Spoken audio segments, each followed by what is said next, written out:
You're watching Access Minnesota. Here's Jim Dubois. Now back to our discussion with Professor Joan Tronto on how care can become a greater priority in America. In this country, there's an ongoing debate over who should be responsible for care. As you mentioned, it goes back to the household, and some people today think, perhaps in the spirit of rugged individualism, whatever you want to call it, that individual families should be responsible for care within their family. Others believe it should be the role of various nonprofits, perhaps a nonprofit agency, a faith community. Others think government should take a stronger role in the care of its citizens. How does this debate resolve itself? One of the largest claims made now about responsibility is, of course, that people should have personal responsibility. I think that's fine up to a point, but here's the problem. No one really has responsibility for all of their own care needs. And we use the market, we use government agencies, we use households as a way of distributing care responsibilities among ourselves, among our friends, among our families, among our communities, among our nation, and I would argue, in fact, even internationally. So the question isn't, there can't be a single answer to the question, who should be doing the care work. The answer is, we need to really think about it as a collective problem and address it in that way. One of my colleagues with whom I used to teach about care used to ask this question. He said, suppose you broke your leg and you couldn't bathe yourself without someone helping you in and out of the shower. Who would you want to help you? Your spouse, your kid, your mother, he was talking to college students, your roommate, someone you paid who was a stranger, someone you knew kind of well who you could pay to do this. And it was fascinating that in a group of 12 people, there'd be 12 different answers to this question. Because we all have a slightly different set of preferences about how we would like to be cared for. Now, it's very hard to turn that into a political program, but it seems to me it points in the direction that we would, in an ideal democratic society, create a variety of possible ways of caring and allow people to be cared for in different ways at different times in their life, and that we would manage to let people who think that it should be their household organize it that way, but that there'd also be other mechanisms and available options for people who didn't want to care that way, and so on. In this country, if we go back to the beginning of the progressive movement in the late 1900s, the idea that government did have a role in protecting the welfare of its people seemed to be embraced by both major political parties at the time. Yes. This trend continued. We saw, of course, in the wake of the Great Depression, the New Deal, which was probably an unprecedented intrusion, as some would say, of government into the sector where they took care of citizens who were suffering as a result of the Great Depression. We saw the birth of Social Security. We saw that trend continue post-World War II, the GI Bill, taking care of the soldiers who had served the country, giving them educational benefits. Trend continues into the 1960s with the New Deal of Lyndon Johnson's administration. But it seems around 1980 or so, things changed fairly dramatically. President Reagan, who was elected in 1980, famously said, government is not the solution to the problem, government is the problem. Did we see a fundamental shift in the way at least some politicians viewed the role of government with regard to care of its citizens in that era, around, say, 1980? I think that's exactly when it happens, around 1980, maybe in the late 70s even, but at that time there's a big shift, and the shift is back to an idea of personal responsibility. Now, why does this happen? It's a good question, and I keep wondering about it, but I think this is the answer I'd give. The global transformation in the economy that's happening in the late 70s, early 80s is to move manufacturing away from the United States to places where it's cheaper to manufacture goods.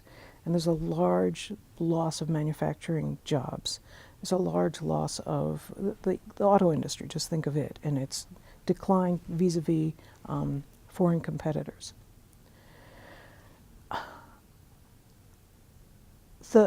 The economic order has not changed so much from then in one regard, that is, people feel it is increasingly precarious. and that's the word I want to use. People feel afraid about economic instability. Is the next generation going to be able to live as well as the previous generation? That's always been part of the American dream, and it looks now as if things are getting much worse for young people. College kids take out such large amounts of debts and so on. All right, so there's a great deal of anxiety. And it's natural then, isn't it, when you're feeling so anxious to want to take care of the ones who are closest to you, and to presume that if you can only take care of your own, things will get better. Here's the problem with that thinking. You can't take care of your own anymore. There is no opportunity. I mean, there's nothing you can do to protect yourself from the fact that we're living in a global political economy and that things are going to be economically precarious. Much better, in fact, much better to shift the logic to we need to take care of each other more.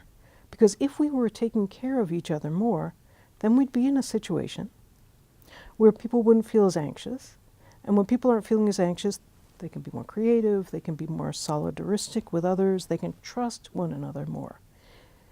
Once there's more trust in a society, there's greater opportunities for care.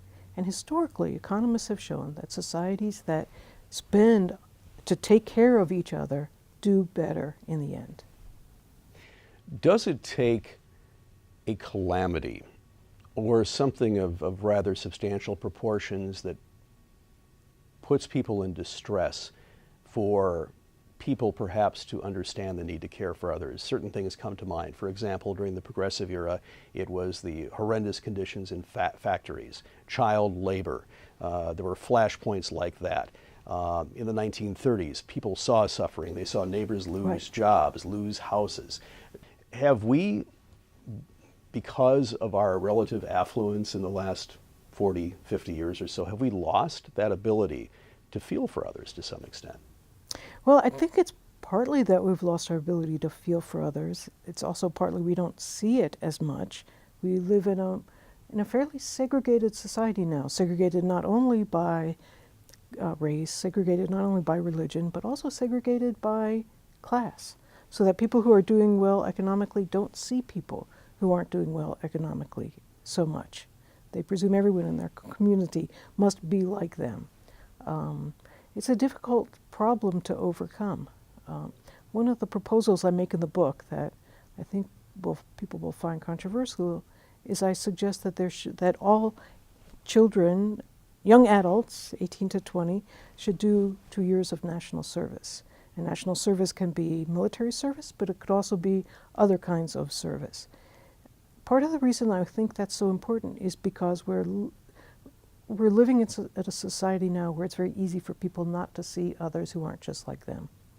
And it would be much better to create a mix of people, of opportunities, of backgrounds, so that people actually learned what others are like. But the other problem is that care itself has become much less visible to us, partly because the caring work is now being outsourced through the market. So I forget what the percentage is, but almost half of the meals that Americans eat aren't cooked at home, right? So if you don't ever think about the fact that your food came from somewhere, has to be prepared, has to be cleaned up after, it's much less likely that you're going to be connected to the questions of how do I eat, what am I eating, and so on. That's the part of what the slow food movement is about, is really kind of returning a conception of care back to the way we eat. And it seems to me that that question of how do we even see the care work that's being done, rather than just put money on the table and say, this is for the gardener, without realizing that, in fact, there's an awful lot of work that has to get done for your garden to be kept by someone else, that your house is being cleaned by someone, and so on and so forth. All of that caring work has become much less visible to us, and as a result, it's more difficult for us to get the conversation started about how we could make a more democratic society by making care more equal. When Access Minnesota returns, more of our conversation with Professor Joan Tronto on the controversy surrounding the Affordable Care Act. Access Minnesota will return after these messages.